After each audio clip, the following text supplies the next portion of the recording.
사무엘하 19장 말씀입니다. 이제 다윗이 다시 예루살렘으로 돌아오는 이야기인데, 돌아오기는 하지만은 이 북이스라엘 지파와 남유다 지파 간에 또 알력도 있고, 그 전에 압살롬을 따르던 사람들도 있고, 그래서 좀 어수선한 그런 면이 있습니다. 이럴 때 다윗이 이 포용력을 가지고 이스라엘을 하나 되게 하는 포용력, 또 정치력을 잘 사용해서 남과 북을 하나로 이렇게 통합시키는 그런 능력을 발휘하고 있다는 것을 우리가 볼 수가 있습니다. 물론 다윗이 초반에는 그냥 감정에 치우쳐 있었지만 정신 차리고 그렇게 잘 해나가는 거죠. 여기 보면은 다윗은 지금 이제 전쟁에서 이기긴 했지만 사랑하는 아들 압살롬이 죽은 것에 대해서 굉장히 슬퍼하고 있었습니다. 이 압살롬은 아들이지만 아버지를 죽이고 왕을 빼앗는 그런 나쁜 짓을 했음에도 불구하고 다윗이 그 압살롬을 그리워하고 내 아들 압살롬아 압살롬아 하면서 자꾸 그 압살롬을 그리워하는 것이죠. 그런데 이것은 잘못된 것으로 봅니다. 왜냐하면 이 압살롬을 이제 요압도 제거했고, 또 이 압살롬을 그 군대를 물리치고 했던 이 사람들이 있었는데, 이 사람들이 입장이 이제 이상해진 겁니다. 압살롬을 죽였는데 그 압살롬을 슬퍼하니까, 그래서 이제 마음도 그렇고 이제 그런 거죠.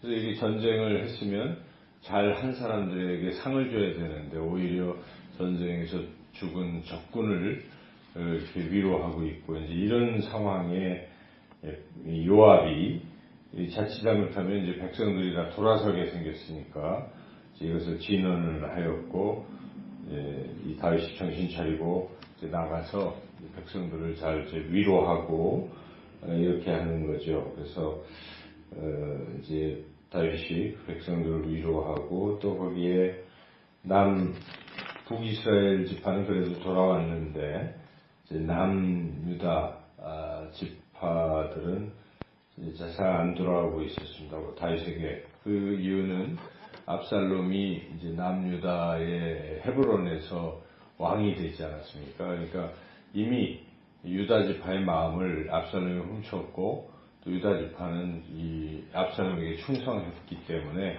북이스라엘 10지파보다는 남유다의 그 지파가 더 다윗에게 충성을 다하지 못했던 그런 상황이죠. 그래서 좀 다윗을 다시 왕으로 세우는 일에 미적미적거리고 있었던 이런 상황이죠. 이런 상황에 이제 다윗이 또 제사장들을 보내서 사독과 아비아들 두 제사장을 보내 유다 장로들에게 다시 설득시키고 뭐 이런 일들을 다윗이 지금 하고 있는 겁니다. 상황을 다윗은 이미 한 40년 집권을 했기 때문에 아주 노련한 사람인 거죠. 그래서 정치력을 발휘해서 남유다와 북이스라엘을 이렇게 하나 되게 하고 이제 이렇게 하고 있습니다. 이런 과정 중에 좀 획기적인 한 가지 조치를 취했는데, 그것은 압살롬의 군대 장관이었던 아마사를 전체 군대 장관으로 삼은 것입니다. 이것이 참 하기 어려운 일이죠. 더군다나 요압이 지금 군대 장관인데 승리한 요압이 아니라 패배한 적군의 장수를 전체 사령관으로, 군대 장관으로 임명한다니 굉장히 획기적인 뜻밖의 그런 인사죠. 사실 그게 좀 잘못된 부분이 있어서 나중에 요압이 반란을 꾀하기도 하고 뭐 그러는데, 여하튼 그 아마사를 임명함으로써 적들을 한꺼번에 다 이렇게 포용하는 포용 정책을 펼친 것이죠.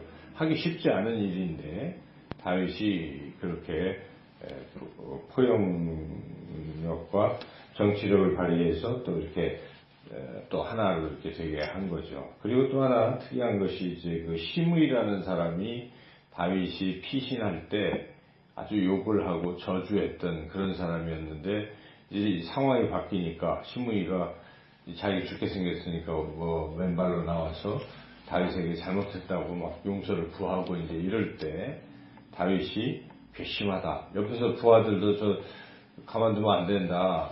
죽여야 된다. 이렇게까지 얘기하는데 다윗이 또 살려두는 거죠. 다윗이.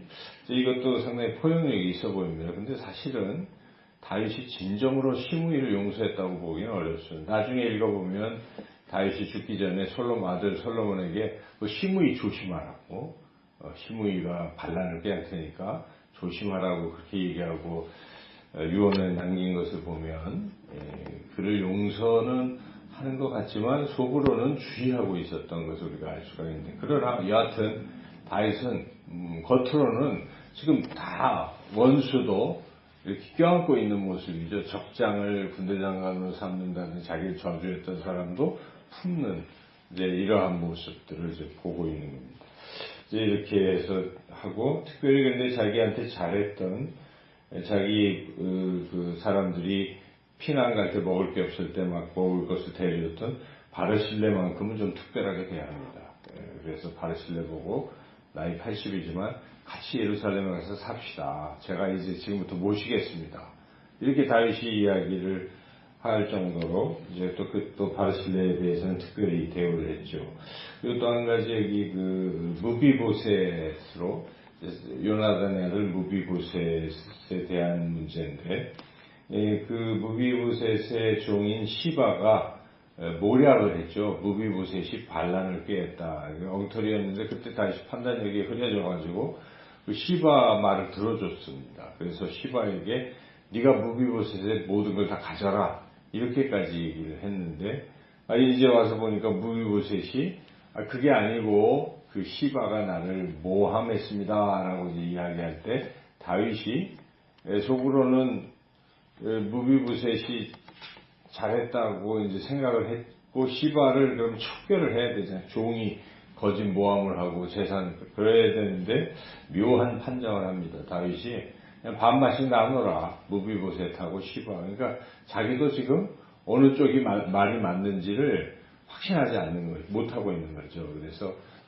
둘이 반반씩 나누니까 무비보셋이 불쾌했는지 다윗에게 그냥 전부 다 그 시바에게 주세요. 이제 이렇게 30절에 보면 그렇게 이야기를 하기도 하죠. 여튼 이런 일련의 쭉 과정을 거쳐서 다시 다윗이 남북의 분쟁을 막고 또 전체의 마음을 하나 되게 하고 해서 다시 이제 왕으로 자리를 잡게 되었다는 것이 19장의 내용입니다. 우리가 이 내용을 이제 생각하면서 결국 지도자는 어떤 상황에서도 이렇게 포용력을 가질 필요가 있다는 것을 우리가 알 수가 있죠. 포용력이 참 중요하고 또 정치력을 잘 발휘해야 된다는 것이죠. 그 무자르듯이 흑백 논리로 다 그렇게 하면 조직은 무너지고 마는 것이죠. 그래서 여하튼 조심하고 주의하며 어쨌든 이거를 잘 하나 되게 하는 그것도 능력입니다. 그래서 이 교회나 나라나 어떤 조직체를 이끌어가는 리더의 좋은 덕목 중에 하나는 정치력입니다. 정치력. 그래서 쓸데없는 분쟁을 만들면 안 되는 거죠. 그 분쟁이 있어도 잘 조정을 해서 가는 것이죠. 시간이 또 해결이 되는 것이고, 그러면서 이렇게 차츰차츰 좋게 하는 이제 이렇게 해야 되는데, 한꺼번에 그냥 다 해버리면, 속은 시원할지 몰라도 계속 시끄러운 겁니다. 분쟁이 일어나고. 그래서 한 나라의 이 지도자, 또 교회의 지도자는 항상 그런 정치력, 포용력을 가지고 해야 또 안정된다는 것을 우리가 깨달을 수가 있습니다. 한 집의 가장도 또 그렇죠. 이렇게 다 서로 이렇게 분쟁을 조정해주고 하는 것, 이런 것이 굉장히 필요한 것입니다. 그래서 오늘도 우리가 이런 다윗의 어떤 모습을 교훈 삼아서 어떤 상황에서도 그런 넓은 포용력과 정치력을 발휘해서 항상 이 공동체를 이렇게 바르게 평화스럽게 이끌어 갈 수 있는 그런 저와 여러분이 되시기를 주님의 이름으로 축원합니다.